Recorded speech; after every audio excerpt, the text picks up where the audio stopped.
जय हिंद दोस्तों, स्वागत है आपका एसएसबी क्रैक एग्जाम्स में।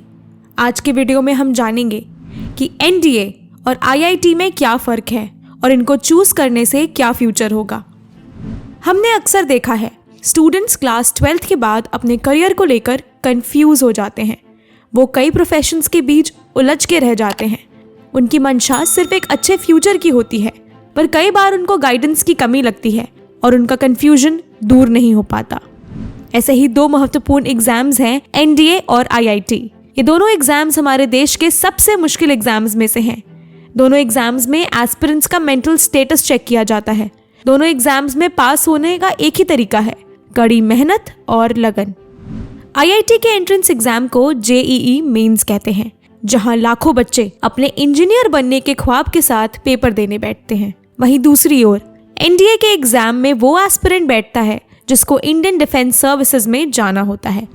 इसमें कोई दो राय नहीं कि दोनों ही फील्ड्स अपने आप में बहुत ही कठिन है, जिसमें वही टिक सकता है जिसमें इच्छा शक्ति हो। जेईई इंजीनियरिंग एंट्रेंस का एग्जाम है जो 2 लेवल में होता है। पहले पेपर को मेंस कहते हैं, जो इस एग्जाम का पहला पड़ाव है, और जो बच्चे मेंस का कट ऑफ क्लियर कर लेते हैं उन्हें जेईई एडवांस में बैठने का मौका मिलता है। एडवांस के नंबर और रैंक के हिसाब से जो बच्चे टॉप की रैंक लाने में सक्षम होते हैं उनको आईआईटी से अपनी इंजीनियरिंग करने का मौका मिलता है। वहीं एनडीए एग्जाम भारतीय सेना में जाने का एक सुनहरा मौका देता है, जिसका पहला पड़ाव होता है रिटन एग्जाम एनडीए। जो बच्चे एनडीए का एग्जाम क्लियर कर लेते हैं उनको मौका मिलता है सेकेंड स्टेज यानी एसएसबी में जाने का, जो कि एक 5 दिन की प्रक्रिया है जहां आपका पर्सनालिटी असेसमेंट होता है। जो बच्चे वहां से पास यानी रेकमेंड हो जाते हैं उनको एक मेडिकल टेस्ट पास करना होता है, जिसके बाद वो मेरिट का इंतज़ार करते हैं। अगर देखा जाए तो दोनों ही एग्ज़ाम्स काफ़ी मुश्किल हैं। जहां आईआईटी के एग्ज़ाम की तैयारी में आपके स्टडी आवर्स एक अहम भूमिका निभाते हैं और काफ़ी ज़्यादा पढ़ना पड़ता है, वहीं एनडीए के एग्ज़ाम को पास करना थोड़ा कॉम्प्लेक्स होता है क्योंकि इसमें पड़ाव ज़्यादा होते हैं और ये समय भी ज़्यादा लेता है। आईआईटी चुनने पर आप एक सक्सेसफुल इंजीनियर बनते हैं और एनडीए चुनने पर एक सक्सेसफुल आर्मी ऑफिसर। सिलेक्शन के बाद आईआईटी से आप अपनी बीटेक की डिग्री कंप्लीट करते हैं। ये 4 साल का कोर्स एकेडमिक होता है, जहां स्टूडेंट के ऊपर पढ़ाई का प्रेशर होता है। वहीं एनडीए में आप अपने बीटेक या बीएससी की डिग्री पूरी करते हैं। एनडीए में आपको ना सिर्फ एकेडमिक्स पे ध्यान देना होता है, उसके साथ साथ आपकी एक कड़ी फिजिकल ट्रेनिंग भी होती है, जो कि दुनिया की सबसे कठिन मिलिट्री ट्रेनिंग में से एक मानी जाती है। आईआईटी से 4 साल के ग्रेजुएशन करने के बाद स्टूडेंट्स का प्लेसमेंट होता है और उनको कई मल्टीनेशनल कंपनीज में जॉब करने का मौका मिलता है।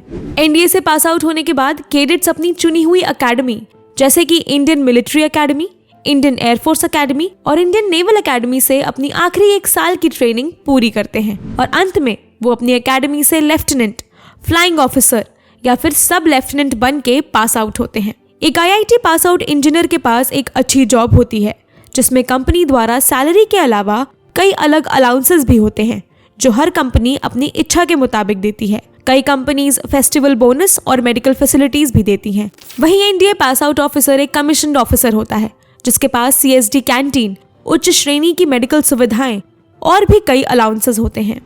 आईआईटी पास इंजीनियर एक प्राइवेट एम्प्लॉय होता है जो किसी मल्टीनेशनल कंपनी के लिए काम करता है।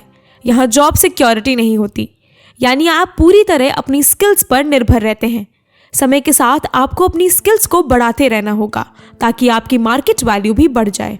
वहीं एनडीए पास ऑफिसर एक गवर्नमेंट एम्प्लॉय होता है, जिसकी जॉब मिनिस्ट्री ऑफ डिफेंस के अंडर होती है। यहाँ पर जॉब सिक्योरिटी होती है, उसका काम देश की रक्षा का होता है।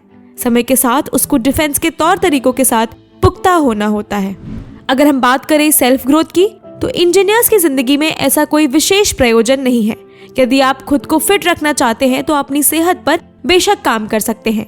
वहीं एनडीए पास ऑफिसर की जिंदगी में फिट रहना उसकी जॉब का हिस्सा है, ये उसकी जॉब रिक्वायरमेंट है। उनकी फिटनेस के लिए उनको समय समय पर ट्रेनिंग भी मिलती रहती है। दोस्तों, दोनों ही प्रोफेशन अपने आप में चुनौतियों से भरे हैं। ऐसे में एक एस्पिरेंट को हर पहलू पे ध्यान देना चाहिए, उसके बाद ही अपनी फील्ड को चुनना चाहिए। प्रोफेशन चाहे जो भी हो, पर इसमें सक्सेसफुल होने के लिए लगती है कड़ी मेहनत। अगर आपको ये वीडियो पसंद आई हो तो सब्सक्राइब कीजिए हमारे चैनल एसएसबी क्रैक एग्जाम्स को। मिलते हैं अगली वीडियो में। जय हिंद। अगर आप एक डिफेंस एस्पिरेंट हैं और SSB interview, NDA, CDS, AFCAT जैसे एग्जाम्स के लिए प्रिपेयर कर रहे हैं तो आप एसएसबी क्रैक एग्जाम्स के कोर्स को चेक करना ना भूलें। आप हमारी लर्निंग एप्लीकेशन को गूगल प्ले स्टोर से भी डाउनलोड कर सकते हैं।